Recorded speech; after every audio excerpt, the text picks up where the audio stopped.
श्री शिवाय नमस्तुभ्यम। हर हर महादेव।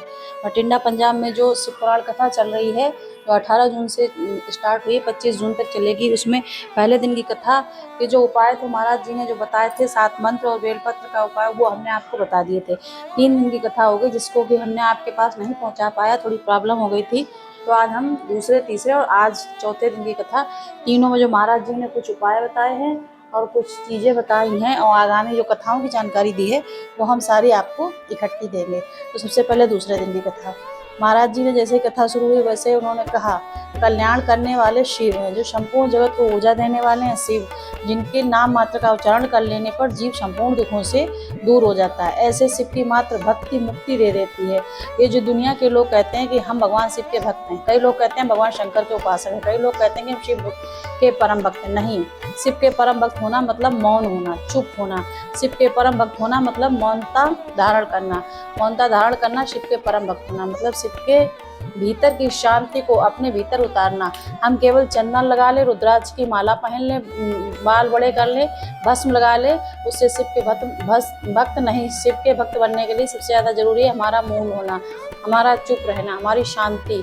और कर्पूर गौरम करुणावतारम संसार सारम भुजगेन्द्रम सदा वसंतम हृदयार वंदे भवम भवानी शैतम नमामि। महाराज जी ने ये फिर कहा। उसके बाद में कहा, नहीं पड़ती शिव उपासक होने के लिए दिखावे की जरूरत, नहीं पड़ती शिव उपासक के लिए दिखावे की जरूरत, पड़ती केवल भीतर शांति हो, मुख में शिव का नाम हो, अपने भीतर उस परमात्मा के नाम जाप का स्मरण करो। और कुछ है, आपके गले में रुद्राक्ष पड़ा हुआ हो। मुझे विश्वास है, महाराज जी ने कहा, जितने भी मेरी बठिंडा की जीजियाँ बैठी हुई, जितने भाई बहन बैठे हैं, सबने रुद्राक्ष धारण कर रखा। मुझे उम्मीद है कि आप अपने गले का रुद्राक्ष जो है वो निकाल कर किसी को नहीं दिखाते होंगे। थोड़ी देर में रुद्राक्ष पहने दिखाते नहीं होंगे। तो ऐसा करने से शिव भक्त ये सब नहीं करते हैं। घर में रहने वाली बहू को, बेटी को, लड़की को हम बार बार किसी को दिखाते नहीं। उसी तरह भगवान की अविरल भक्ति को, भगवान के स्मरण को, भगवान के भजन को, भगवान के मंत्र को, जाप को, भगवान शंकर की अविरल भक्ति को हम दुनिया के लोगों को कैसे दिखाएं, ये दिखावे का विषय नहीं है। ये जो है शिव की भक्ति, ये नहीं कि हम बहुत भगवान के सबको बताएं, भक्ति करते हैं, दिखावा करते हैं, ऐसा हमको नहीं करना है। भक्ति की दिखावा नहीं करना है। भगवान ब्रह्मा जी के पास में असुरों की बात, मतलब भक्ति का दिखावा सामने नहीं आएगा। अगर आएगा तो केवल मेरा भोलेनाथ ही सामने आएगा और उसका भजन ही सामने आएगा। भगवान ब्रह्मा जी के पास में असुरों की बात जाती है, भगवान विष्णु के पास में असुरों की बात जाती है, इंद्रदेव के पास में असुरों की बात जाती है, वरुण के पास में असुरों की बात जाती है। पर केवल एक देवादिदेव महादेव ऐसे हैं जिनके कैलाश पर असुरों की बात नहीं जाती। कोई बताने जाए तो शिव जी असुरों की बात को जानते हैं। बढ़िया है, ऐसा कहा जाता है। असुरों की भगवान नारायण के पास बात गई असुरों की, पर शिव के पास असुरों की बात नहीं जाती। असुर ब्रह्मा लोक पर आक्रमण करते हैं, असुर बैकुंठ पर लोक पर आक्रमण करते हैं, असुर इंद्र लोक पर आक्रमण करते हैं, पर असुर जो है वो कैलाश पर आक्रमण नहीं करते हैं, कैलाश पर जाते ही नहीं। क्यों? क्योंकि असुरों को भी मालूम है कि ब्रह्मलोक, बैकुंठ लोक, इंद्रलोक में सारे लोकों में असुरों का संहार किया जाएगा और उनको नरक में ले जाकर पटक दिया जाएगा। पर केवल एक शिव का धाम, कैलाश धाम ऐसा है, अगर कोई असुर भी पहुंच गया तो उसका संहार नहीं होगा, वो शंकर के धाम में ही उनका गढ़ बनकर रह जाएगा। और उनके गढ़ों की गिनती शिव जी के गणों की गिनती में आते हैं। एक एक असुर, गजासुर, वह भी शिव के गणों की गिनती में आ जाता है। भस्मासुर, वह भी शिव जी के गणों की गिनती में आ जाता है। एक एक असुर, जितने भी असुर हुए वो सब भगवान शंकर के गणों की गिनती में आ गए हैं। क्योंकि मेरा भोले बाबा एक ऐसा भोलेनाथ है, मेरे शिव ऐसे हैं, जीव को, पापी से पापी जीव को भी तार देते हैं और अपना बनाकर अपनी शरणागति में रख लेते हैं। वो शिव हैं। अब जो बठिंडा में पंजाब में शिव पुराण कथा चल रही है, उसमें तीसरे दिन की जो कथा की जानकारी है जो महाराज जी ने दी है, वो आपको इस वीडियो में मिल जाएगी। अगर आपने कथा नहीं सुनी है तो उसके भी जो उपाय और जानकारियाँ दी हैं वो आप इसी कथा के अंतर्गत, इसी वीडियो के अंतर्गत प्राप्त कर सकते हैं।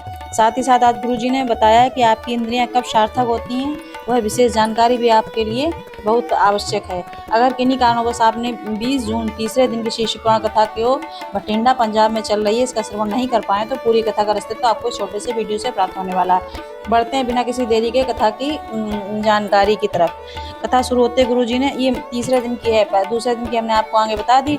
कहा मानव शरीर मिल रहा है पर शिव नाम आपके मुख से ना निकले तो जीवन सार्थक नहीं हो सकता है। हाथ कब सार्थक है? जब आप अपने इन हाथों का उपयोग करके कोई पुण्य करें, दान करें, किसी की सेवा करें। आपके नेत्र कब सार्थक है? जब आप भगवान के दर्शन करें और इंद्रियों से दीन की सेवा करें। आपका मुख कब सार्थक है? जब भगवान का नाम जाप करें। आपके मुख से भजन निकले। श्रवण कब सार्थक है? जब आप भगवान की कथा सुने, बड़े बुजुर्गों की सेवा करें, उनकी बात सुने। चरण कब सार्थक है? जब चलकर आप भगवान के तीर्थ पर जाएं, भगवान के मंदिर जाएं, भगवान के पास बैठें और अपने घर के जो बड़े माता पिता हैं उनके पास पहुंचकर उनसे चर्चा करें। बढ़ते हैं आज की कथा की आगे की विशेष जानकारी की। गुरु जी ने कहा लोग भगवान को ढूंढने देवालय जाते हैं, तीर्थ जाते हैं, नदियों के घाट में जाते हैं, साधु संतों के पास परमात्मा को ढूंढने जाते हैं। तो शिव महापुराण की कथा कहती है कि शिव जी माता पार्वती से कहते हैं सच्चे परमात्मा तो माता पिता के रूप में उनके घर में ही विराजमान है। उनका आदर करो, सम्मान करो, प्रेम करो। बढ़ते हैं आज की कथा की अगली विशेष जानकारी की ओर। गुरु जी ने कहा मरने के बाद व्यक्ति को घी लगाओ या ना लगाओ। शिव पुराण की कथा कहती है माता पिता जिंदा है, उनकी रोटी में घी जरूर उन्हें दो, उसी में मूलता है। 2 क्षण बैठकर प्रेम से बातें करें और उनको उसमें सार्थकता है। बढ़ते हैं आज की विशेष आगे की जानकारी की ओर। गुरु जी ने कहा अगर निंदा करने वाला निंदा नहीं करेगा तो आप सब बीमार हो जाओगे, क्योंकि जो निंदा करता है वह आपके पाप काटता है और उसके ऊपर कष्ट, आपके जो कष्ट होते हैं वहाँ ट्रांसफर हो जाते हैं, चले जाते हैं। इसलिए आपको कभी किसी की निंदा नहीं करना है, क्योंकि आप जिसकी निंदा करेंगे उसको जो भी कष्ट है वह कष्ट आपको प्राप्त हो जाता है और आपने अपने जीवन में जो भी पुण्य कमाया है उस व्यक्ति को प्राप्त हो जाता है। तो अगर आप किसी की निंदा करते हैं तो उसे पुण्य ही प्राप्त होने वाला और आपको कष्ट है।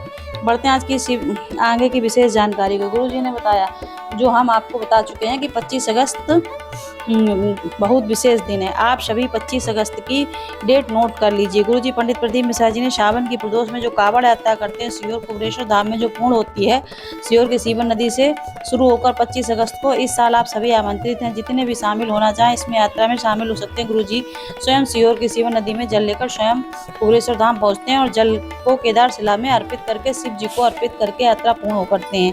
यह यात्रा 25 अगस्त 2026 को, जिसे हम कांवड़ यात्रा के नाम से भी जानते हैं। बढ़ते हैं आगे की विशेष जानकारी को। सोमवार की अष्टमी का सभी को इंतजार रहता है, क्योंकि गुरुजी पंडित प्रदीप मिश्रा जी ने बताया है सोमवार की अष्टमी वह दिन होता है जिसे हम शिव और शक्ति के मिलन के दिन के रूप में जानते हैं और इस दिन किया गया शिव पूजन आपके हर मनोकामना को पूर्ण कर देता है। तो सोमवार की अष्टमी आ रही है, जो सोमवार आ रहा है 22 जून कल 2026 दिन सोमवार का है।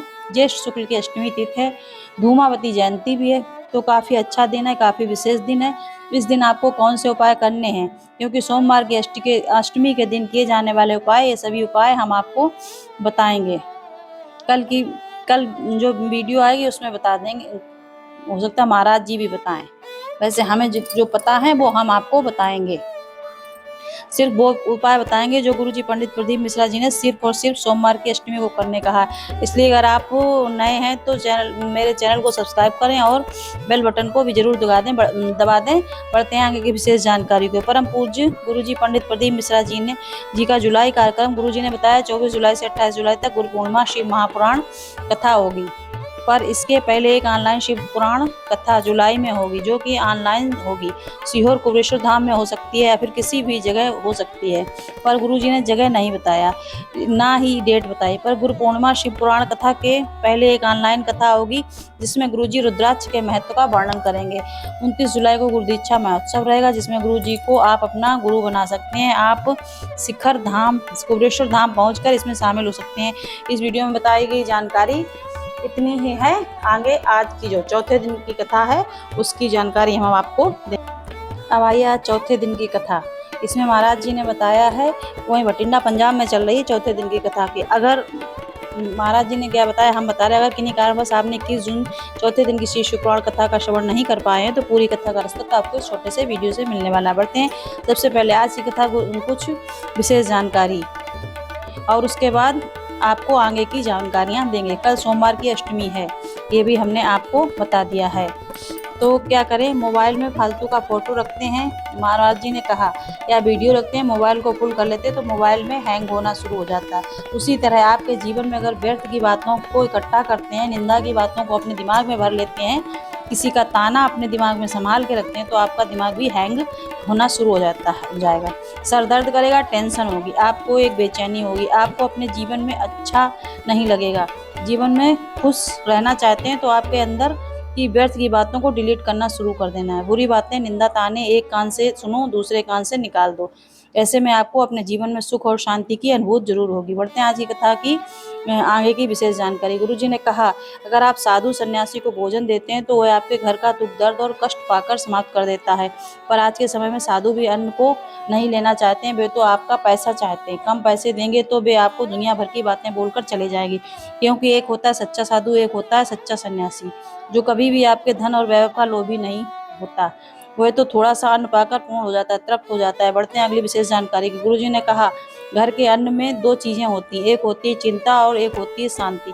घर का आया जो भिक्षुक होता है, जो साधु या सन्यासी होता है, वह आपके घर की चिंता को हर लेता है, आपके घर में सुख शांति प्रदान कर देता है। बढ़ते हैं आज की कथा की तीसरी विशेष जानकारी की। गुरुजी ने कहा, असली गुरु की पहचान यही है कि वह किसी का भाग्य नहीं बताता, बल्कि वह परमात्मा की शरणागति कैसे प्राप्त की जाती है, परमात्मा के पास कैसे जाया जाता है, वह बताता है। बढ़ते आज की कथा की चौथी विशेष जानकारी की ओर।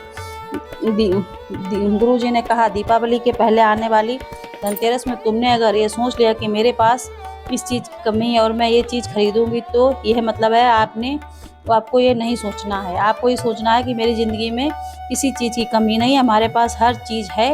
ये सोचना शुरू कर देंगे तो मेरे पास भगवान का दिया सब कुछ है, फिर भी ये चीज़ खरीदूंगी। अर्थात आप इसमें ये दिखा रहे हैं कि भगवान की कृपा से आप आनंद से, सुख से जीवन व्यतीत कर रहे हैं और अच्छे सुखी मन से एकदम खुशी से दीपावली का पर्व मनाएंगे। तो ऐसे में आपको भगवान की कृपा जो प्राप्त होगी वह अधिकता में होगी। आपको भगवान को कुछ बताने की आवश्यकता नहीं है। बढ़ते हैं पांचवी विशेष जानकारी। गुरु जी ने कहा, शिव जी के 5 कर्म: संसार को बनाना, संसार का पालन करना, संसार का श्रृंगार करना, संसार में से आलोक करना, संसार में जन्म लेने वाले का कल्याण करना। बढ़ते हैं आज की कथा की आगे की विशेष जानकारी को। आपको बता दें, सावन का जो मेला लगता है, मतलब अर्थात सावन में 1 महीने का कांवड़ जल सीहोर को धाम में चढ़ाया जाता है। बहुत भीड़ भाड़ देखने को मिलती है। इसकी शुरुआत 30 जुलाई से होने वाली है, जिसमें लोग कांवड़ भरकर सीहोर जाएंगे, भोलेनाथ के शिवलिंग पर या केदार शिला पर जल चढ़ाकर भोलेनाथ से अपनी कामना करते हैं। ये 1 महीने तक चलता है। 30 जुलाई से शुरू होगा और 25 अगस्त का दिन जो है वो नोट कर लीजिए। गुरु जी पंडित प्रदीप मिश्रा जी को साल में 1 बार कांवड़ यात्रा करते हैं और प्रदोष के दिन करते हैं। सावन की प्रदोष में यात्रा होती है। इस बार 25 अगस्त मंगलवार का भौम प्रदोष है। इस दिन गुरु जी सीहोर की शिवा नदी से कांवड़ यात्रा शुरू करेंगे, जो कि कुबेरेश्वर धाम तक जाकर पूर्ण होती है। अब बढ़ते हैं आगे की विशेष जानकारी की ओर। कल है सोमवार की अष्टमी। साल में 4 से 5 की देखने को मिलती है, तो ये काफ़ी विशेष हो जाती है और ऐसा मौका आपको बहुत कम देखने को मिलता है। कल है 22 जून और सोमवार की अष्टमी का दिन है। घर में पैसा रुक नहीं रहा है, पैसा आ नहीं रहा है, कर्जा बढ़ रहा है, जीवन में परेशानियां घेरे हुए, आर्थिक स्थिति अच्छी नहीं है, पैसों की तंगी बनी हुई, तो आपको पंचपुष्य महापुराण कथा जो गुरु जी ने माची, उसका एक सरल और आसान उपाय करना। धतूरे का जो पुष्प होता है उसे लेना और जिस धतूरे के नीचे की डंडी लाल रंग की होती है वो मिल जाए तो काफ़ी अच्छी बात है, उसका उपयोग करना। नहीं मिल रही तो जो धतूरा आपको मिल रहा है उसका उपयोग कर सकते हैं। सोमवार की अष्टमी के दिन भोलेनाथ के शिवलिंग पर आपको धतूरे का पुष्प और धतूरा अर्पित करना। ये करने से घर में धन संपदा जो कमी है वो दूर हो जाती है। जिस क्षेत्र में प्रयत्न करने का प्रयास करते हैं उस क्षेत्र में आपको सफलता प्राप्त होती चली जाती है और जीवन में आपको उन्नति देखने को मिलती है। काफ़ी सरल और आसान उपाय है, ये आपको करना है।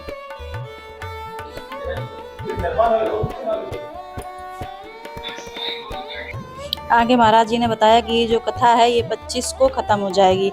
उसके बाद में क्या होएगा कि 24 जुलाई से 29 जुलाई तक गुरु पूर्णिमा महोत्सव सीहोर कुबेरेश्वर धाम पर रहेगा।